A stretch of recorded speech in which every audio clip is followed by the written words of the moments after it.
शहदादकोट में Sindh action committee के सदस्य वफ़ाक़ पारां बेटन बाबत जारी सदारती ऑर्डिनेंस खिलाफ़ एहतजाजी रैली कढी मुज़ाहिरो करे धरणो हयो वियो।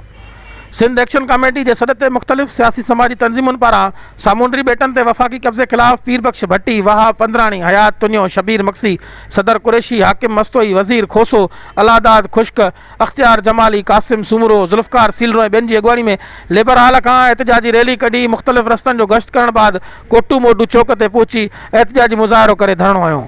उन मौके ते अॻवाननि मीडिया वारनि सां ॻाल्हाईंदे चयो त वफ़ाक़ पारां सिंध जे बेटनि खे कब्ज़े में करण सिंध ऐं सिंधी माण्हुनि ख़िलाफ़ साज़िश आहे। हिननि जो चवणो त सिंध जे तेल, गैस, कोयले, पाणी, नाणी ते वफ़ाक़ी कब्ज़ो करण खां पोइ हींअर सिंध जे सामूंडी बेटनि ते कब्ज़ो करण पई घुरे, जेको किरोड़े सिंधी कॾहिं बि करण न ॾींदा।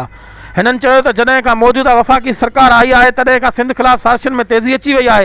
हिननि जो वधीक चवणो त सिंध जे बेटनि ते कब्ज़े करण लाइ PTI सरकार सदारती ऑर्डिनेंस जारी करे सिंध जे किरोड़े सिंधियुनि जे जज़्बनि सां खेॾियो आहे।